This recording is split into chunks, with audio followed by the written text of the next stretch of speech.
اور اللہ نے فرمایا ہے کہ دو دو معبود نہ بناؤ، معبود تو وہی ایک ہے، سوئے بندو مجھی سے ڈرتے رہو، اور جو کچھ آسمانوں میں اور جو کچھ زمین میں ہے سب اسی کا ہے اور اسی کی عبادت لازم ہے، تو تم اللہ کے سوا اوروں سے کیوں ڈرتے ہو؟ اور جو نعمتیں تم کو میسر ہیں سب اللہ کی طرف سے ہیں، پھر جب تم کو کوئی تکلیف پہنچتی ہے تو اسی کے آگے فریاد کرتے ہو،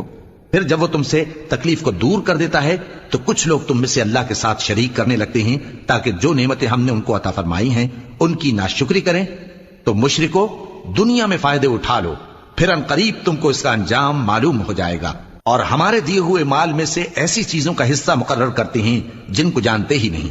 کافرو اللہ کی قسم کہ جو تم جھوٹ باندھا کرتے ہو اس کی تم سے ضرور پرسش ہوگی۔ اور یہ لوگ اللہ کے لیے تو بیٹیاں تجویز کرتے ہیں، وہ پاک ہے، اور اپنے لیے بیٹے جو مرغوب دل پسند ہیں، اور جب ان میں سے کسی کو بیٹی کے پیدا ہونے کی خبر ملتی ہے تو اس کا منہ غم کے سبب کالا پڑ جاتا ہے اور وہ اندر ہی اندر گھٹنے لگتا ہے، اور اس خبر بد کے سبب جو وہ سنتا ہے لوگوں سے چھپتا پھرتا ہے، سوچتا ہے کہ آیا ذلت برداشت کر کے لڑکی کو زندہ رہنے دے یا زمین میں گاڑ دے۔ دیکھو یہ جو تجویز کرتے ہیں بہت بری ہے،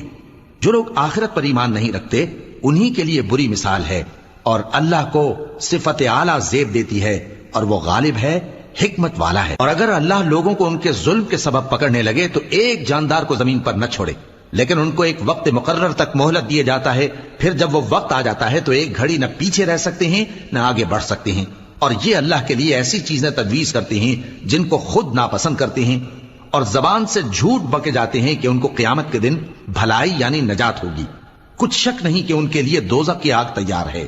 اور یہ دوزخ میں سب سے آگے بھیجے جائیں گے۔ اللہ کی قسم ہم نے تم سے پہلی امتوں کی طرف بھی پیغمبر بھیجے تو شیطان نے ان کے کرتوت ان کو آراستہ کر دکھائے، تو آج بھی وہی ان کا دوست ہے اور ان کے لیے عذاب علیم ہے۔ اور ہم نے جو تم پر کتاب نازل کی ہے تو اس لیے کہ جس بات میں ان لوگوں کو اختلاف ہے تم اس کا فیصلہ کر دو، اور یہ مومنوں کے لیے ہدایت اور رحمت ہے۔